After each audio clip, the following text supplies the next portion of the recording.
mbalimbali ambavyo vinaweza kumsaidia mtu kujiwekea malengo na kufikia yale malengo aliyojiwekea. Tulijifunza mtu akijiwekea malengo lazima aangalie kitu gani anataka kukifanya na anataka kujifanya wakati gani na anataka kufikia lengo hili. Tulisema na katika maisha lazima kila mtu ana ndoto yake. Ndoto ndio inamfanya mtu aamke asubuhi mapema, apigane mchana kutwa na afikie hadi kutafuta kitu ambacho anatakiwa kufikia. Vile vile tulizungumzia kuwa mtu asiyekuwa na ndoto ni kama mtu ambaye anazunguka ambaye hana direction, yani hajui anaelekea wapi. Mtu ambaye hana ndoto ni kama yuko duniani anazunguka. Ukiwa huna ndoto unakuwa kama unapoteza muda, hujui huna mwelekeo na hujui unaelekea wapi. Ndio vitu ambavyo tulisisitiza kwa watangazaji, tukasema ni vizuri kila mtu akawa na lengo lake na afanye michezo zote zile ili kuhakikisha nafikia hilo lengo lililojiwekea. Asante sana. Asante sana. Nashukuru sana kwa kujali muda, manake nawe pia nitakuwa na swali la muda pia ambalo nitaleta kwako wewe mwenyewe kwa sababu umetumia muda vizuri sana. Okay, labda siku hii ya leo, siku nzuri kabisa, siku ya Jumatatu ya tarehe 3 mwezi wa 7 mwaka 2017. Ndio tupo katika ile wiki ya 77 au sio? Ndio. Na kuna fursa kule nyingi kwa sababu ndio.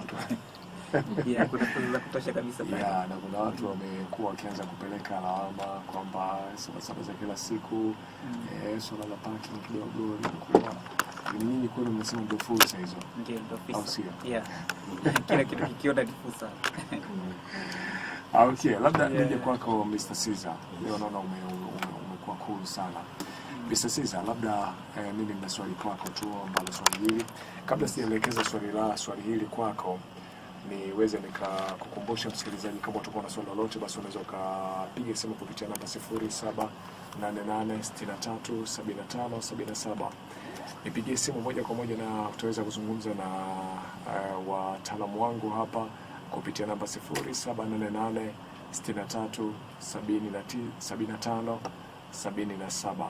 Lakini vile vile unaweza kutuma ujumbe wako mfupi na mimi nitakwenda kusoma ujumbe huo kupitia namba 0786 63 66 77 0786 63 66 77. Hizo ni namba ambazo nazitumia kwa siku ya leo. Nije kwako Mr. Caesar, hali yako vipi? Lakini nashukuru. Asante sana. Kila kitu kimekaa vizuri? Tuko vizuri. Okay. Labda nirudi kwako kwamba kuna umuhimu gani wa mtu kuwa na vipaumbele katika baadhi ya mambo. Kwa hili pia tumelizungumza wiki iliyopita, lakini naona leo nikupe swali hili kwamba kuna umuhimu gani kwa mtu kuwa na vipaumbele katika baadhi ya mambo yake. Nashukuru sana ndugu mtangazaji kwa nafasi nyingine tena. Sisi Mafanikio Academy tunasisitiza kwamba tunayoongea hapa ni masuala ambayo tunayafanyia training, tunafundisha. Ukija kwenye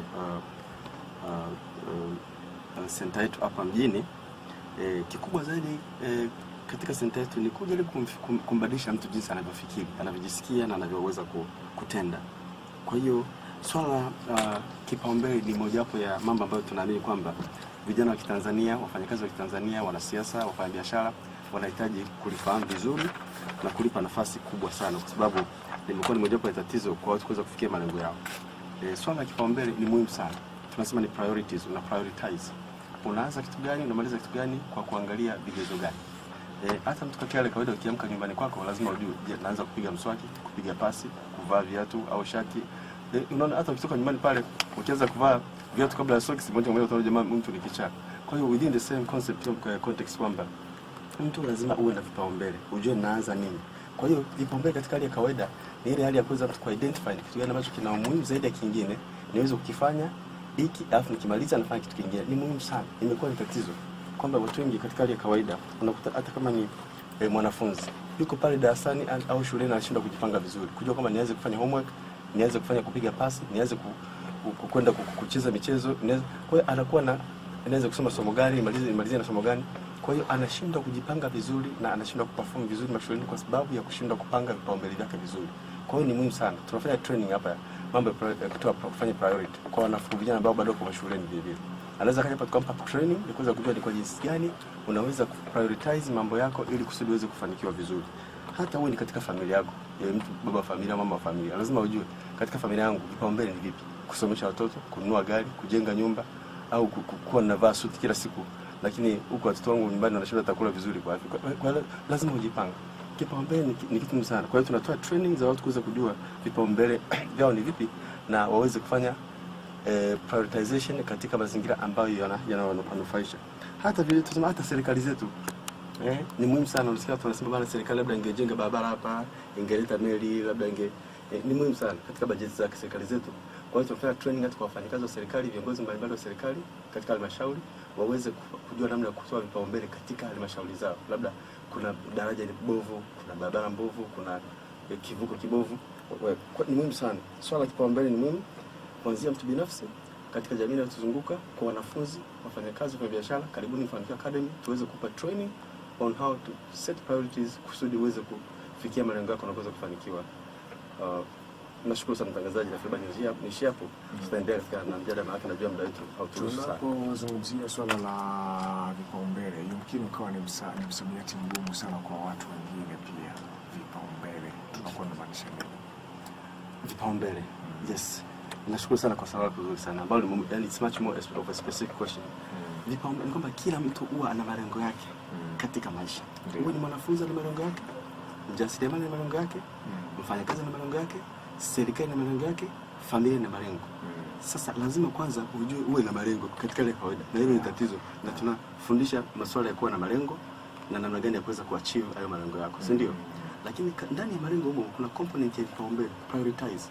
Kipaumbele chako ni kipi kusudi uweze kuidentify malengo yako na kuweza kujua kwamba ili lengo hili litimize wakati huu, ili nitalitimiza baadaye, ili nitalitimiza muda unaokuja. Hiyo inakusaidia mtu kuweza kujipanga katika mtu binafsi au katika jamii kwa ujumla. Tumekuwa na vilio vingi sana katika familia, katika jamii zetu. Kama unavyojua, watu wamekuwa wakiongelea masuala ya mtu kama labda unataka kufunga ndoa, mtu anaweza kumaliza chuo kikuu baada ya kwenda kuomba pesa za kufanya maendeleo, anaomba pesa ya kufunga ndoa, anaweza kutafuta hata milioni 20. Mtu anamaliza university lakini anataka kufunga ndoa, ni rahisi sana kupata milioni 20. Rahisi sana, watu wanachanga. Hicho ni kipaumbele kikubwa sana cha watu kuchangia harusi, kuchangia kitchen party. Ni kipaumbele kikubwa sana. Kuchangia sherehe za hapa na pale. Mpaka kuvunja kamati ndicho kipaumbele. Lakini sio kwamba labda jamani, na mwanangu nataka nimpeleke shuleni. Hakuna mtu kwanza ataona huyu mwendazima amekuwa kichaa. Sasa tunashindwa kujua vipaumbele vitu. Wakenya siku nyingi sana wanaitwa harambee. Mimi nilipata bahati ya kuishi nje ya nchi. Nikawa nashangaa, mbona Wakenya wengi sana wako vyuo vikuu wanasoma vyuo vikuu. Mwingine unaona kabisa yani hali yake sio mtoto wa tajiri, lakini anasoma katika chuo kikubwa sana na analipa school fees. Wakasema hapana, Wakenya wana utaratibu unaitwa harambee. Harambee ni utaratibu wa Kenya wa kujichangia ili watu waende kusoma nje, ndani ya nchi na nje ya nchi kwenye vyuo vikuu. As long as una qualify. Kwa hiyo aliamua kufanya vipaumbele. Zamani sana. Ndio maana sasa Wakenya wengi wame advance in terms of knowledge, kwa sababu na sisi tunabaki tunalalamika kwa sababu waliweka vipaumbele vya elimu mapema, sisi tukashindwa kuweka vipaumbele hivi. Hatuna maana kwamba tuna undermine traditional cultures na norms zetu, hapana. Ziendelee, lakini tuangalie, je, jamani, hizi mila na desturi zetu za Tanzania za kuweka vipaumbele vya hizi zinatupeleka mbele au imekuwa mtatizo?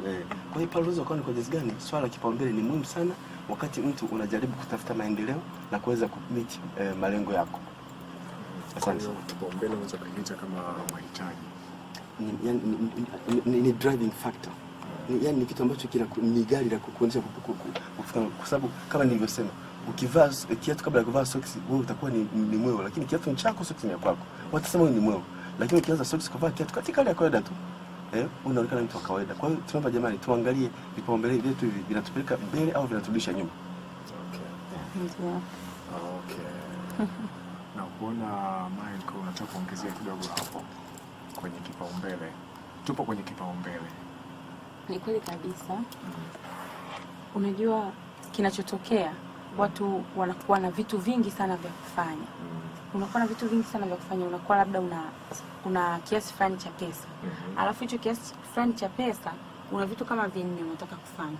Labda unatakiwa umlipie mtoto ada, unatakiwa ujenge nyumba, unatakiwa ununue gari, kwa wakati mmoja unakuwa na vitu vingi sana.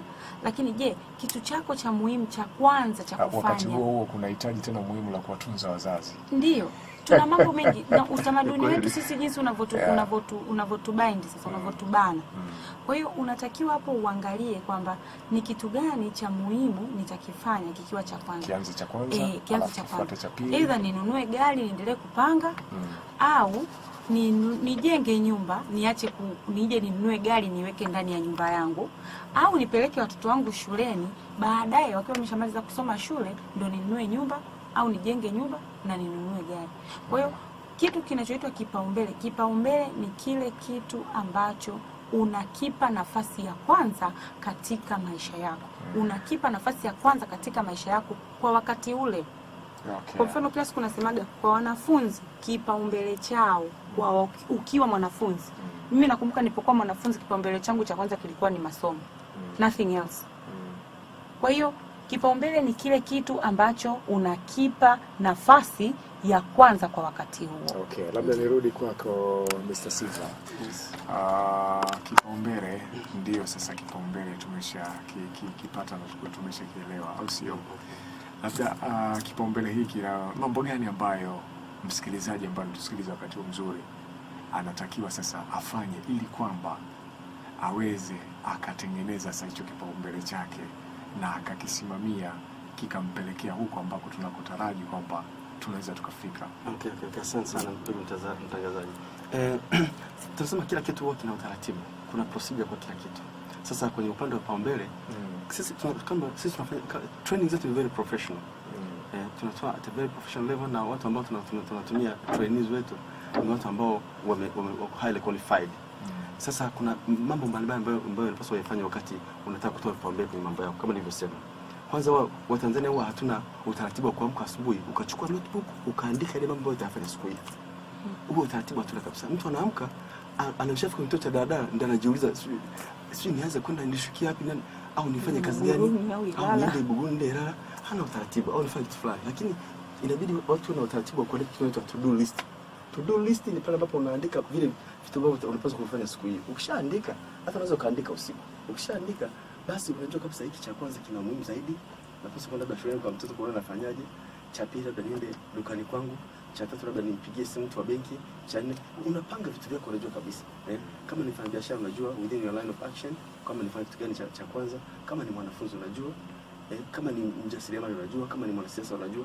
Sasa ule utaratibu wa kuweza kuweka list ya kuandika vitu ambavyo unapaswa kuvifanya, lazima Watanzania tuwe nao. Ni muhimu sana, ni kitu muhimu sana. Kwa sababu ukishaweka pale, ukishaandika vitu vyako, kwanza inakusaidia kukumbusha kwamba kesho ufanye nini, alafu inakucommit. Sio kwamba uandike tu, lazima ujicommit kwamba hivi lazima nimalize katika muda ambao unapatikana. Usiwe na excuse. Sasa out of that unaweza kuweza kutoa priority kwamba hiki cha kwanza, hiki cha pili, hiki cha tatu. Lakini vile lazima ujue tasks zako ambazo unapaswa kuaccomplish. Lazima ujue ni vitu gani unapaswa kufanya kesho. Sio kwamba uandike tu, ujue ni realistic, can I achieve them by tomorrow? Hivi naweza achieve yani kesho nikafanyia kazi. Usiandike kitu ambacho kama uweze kufanya kazi. No. Lazima uwe na task ambazo kama hizi task nitazifanyia kazi na zinawezekana kufanyika kwa kesho au kesho kutwa au wiki au mwezi huu. Ukishamaliza inakuwa ni nzuri sana. Sasa pengine watu wanapenda kuambia watu kwamba jamani, huko ukifanya priorities prioritize ni commitment, si ndio? Ni maamuzi. Sasa jinsi unafanya maamuzi lazima ujue. Unafanya maamuzi kwa sio kimzaamza. Kuna baadhi ya maamuzi yanaweza kawa yakaleta mushkil kidogo, lazima ikawa na conflicting decisions, si ndio? Kwamba labda kuna commitment, kuna msiba umetokea pale jirani. Katika mila za Kiafrika unaweza ukaona usiwezi kutoka kwenda kufanya kazi fulani wakati kuna msiba, si ndio? Sasa ujue namna gani ya kuweza kudili na hizo situation. Utakuwa na conflicting situation nyingi sana. Labda mtoto ameumwa ghafla, si ndio? Kwa hiyo lazima ujue kama unafanya maamuzi, unafanya vipaumbele. Lazima ujiandae kwamba inaweza kutokea mazingira ambayo yako nje ya utaratibu uliokuwa umepanga. Kwa hiyo lazima ujue kwamba ikitokea hivi mimi na plan B, si ndio? Ni muhimu sana. Kitu kingine lazima ujue kwamba unaweka priority, unaweka vile vipaumbele vyako, unaweka kwa kuangalia nini. Kwa sababu lazima uwe na criteria kwamba na je vipaumbele kutokana na muda, si ndio? Kwa sababu kitu kingine you're going to spend quite a lot of time kesho. Sasa nasema kingine spend a little bit less time, kwa sababu kitu ambacho nitatumia muda kidogo ndio nitaanza nacho. Cha muda wakati kidogo kitafuata. Cha muda mrefu sana kitafuata. Okay. Labda vipaumbele vyako unavipanga kwa kutumia ugumu wa kazi. Sasa ni muhimu sana watu tunashauri kwamba kama una goals zako za kuachieve by tomorrow also, au by next week or by a month also, lazima uzipange kulingana na ule ugumu wa zile taski, si ndio? Yaani jitahidi kwamba uanze na taski ambayo unafikiri labda ni ngumu, si ndio? Kusudi sio kwamba unachoka baadaye unashindwa kuachieve nyingine, si ndio? Sasa kuna